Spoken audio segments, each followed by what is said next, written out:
Assalamualaikum warahmatullahi wabarakatuh. Anak-anakku kelas 8, semoga kalian selalu sehat dan dirahmati oleh Allah.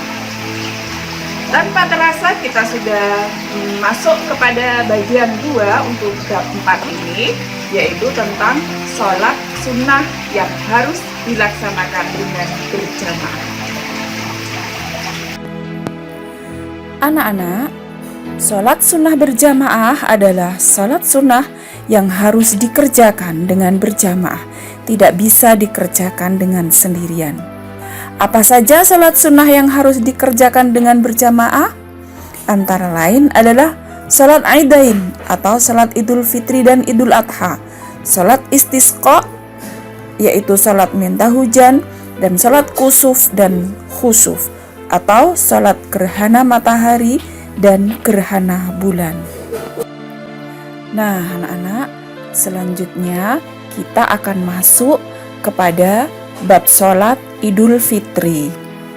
Sholat Idul Fitri dilaksanakan pada tanggal 1 Syawal setelah matahari terbit sampai sebelum masuk waktu zuhur. Hukumnya sunnah muakkad atau sangat dianjurkan. Kalian semuanya sudah sering bukan melakukan sholat Idul Fitri ini? Tentu kalian setiap tahun sudah melakukannya. Bagaimanakah tata cara pelaksanaan sholat Idul Fitri? Coba simak keterangan berikut. Yang pertama, berniat melaksanakan sholat Idul Fitri. Kemudian yang kedua, coba perhatikan anak-anak. Yang kedua adalah takbiratul ihram. Yang ketiga, membaca doa iftitah. Kemudian takbir sebanyak 7 kali. Di sela-sela takbir membaca doa seperti ini: Subhanallah walhamdulillah wala ilaha illallah wallahu akbar.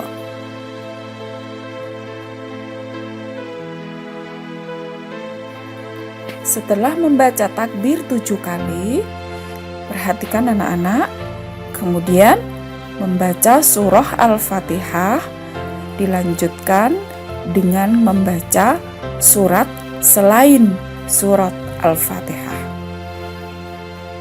Kemudian ruku dengan tumakninah, i'tidal dengan tumakninah, sujud dengan tumakninah, duduk di antara 2 sujud.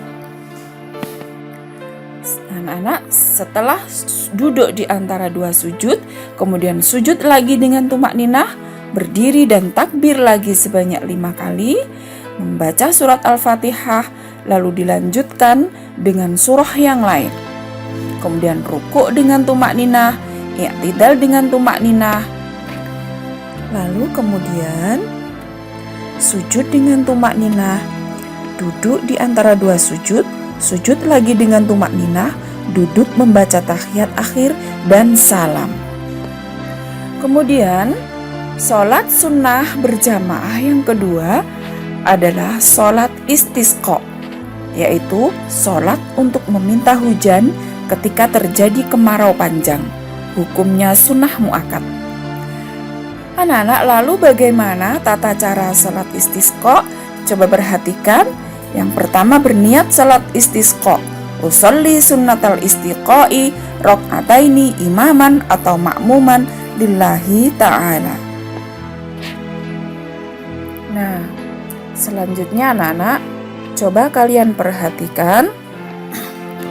Pada rakaat pertama, takbir sebanyak 7 kali sebelum membaca surah Al-Fatihah. Dilanjutkan dengan ruku, sujud, duduk di antara sujud, dan sujud kedua seperti sholat sunnah yang lain. Selanjutnya, pada rakaat kedua, takbir 5 kali sebelum membaca surah Al-Fatihah, dilanjutkan dengan ruku, sujud, duduk di antara 2 sujud, sujud kedua, dan salam. Kemudian anak-anak, coba kalian perhatikan mengenai khutbah sholat istisqa. Dapat dilakukan sebelum atau setelah sholat.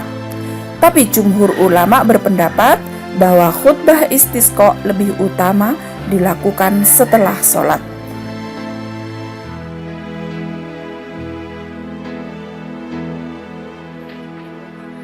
Sebelum khutbah pertama, khotib membaca istighfar 9 kali. Kemudian sebelum khutbah kedua, khotib membaca istighfar sebanyak 7 kali.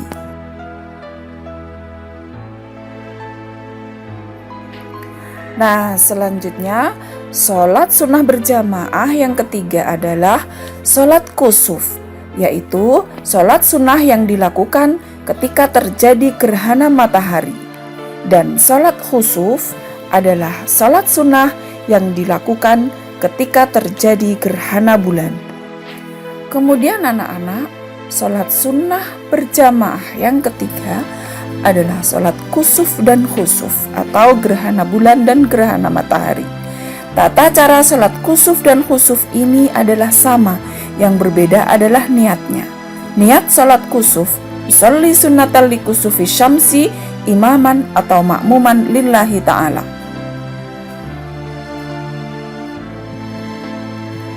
Dan niat sholat khusuf, usolli sunnatan li khusufil qamari rok'ataini imaman atau makmuman lillahi ta'ala. Anak-anak, tata cara sholat kusuf dan khusuf ini agak berbeda dengan sholat sunnah yang lain.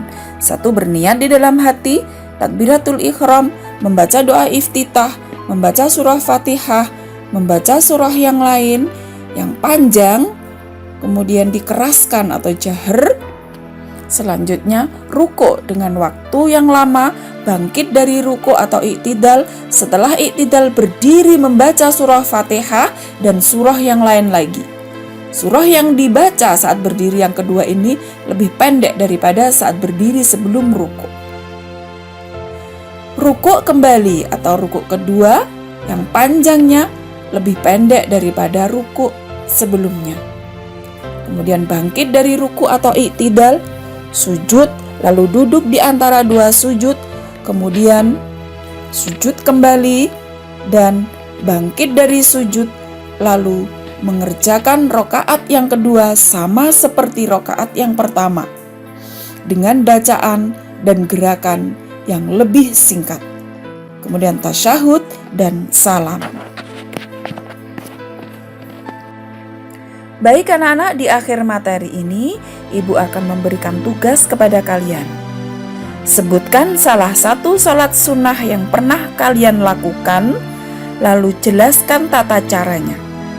Kerjakan di buku dan kirim ke WA Bu Rofi. Terima kasih. Alhamdulillahirrabbilalamin, anak-anak, telah selesai kita belajar tentang sholat sunnah yang harus dilaksanakan dengan berjamaah. Kalian telah paham bukan? Baik, alhamdulillahirrabbilalamin. Pesan terakhir, jangan pernah tinggalkan salat. Wassalamualaikum warahmatullahi wabarakatuh.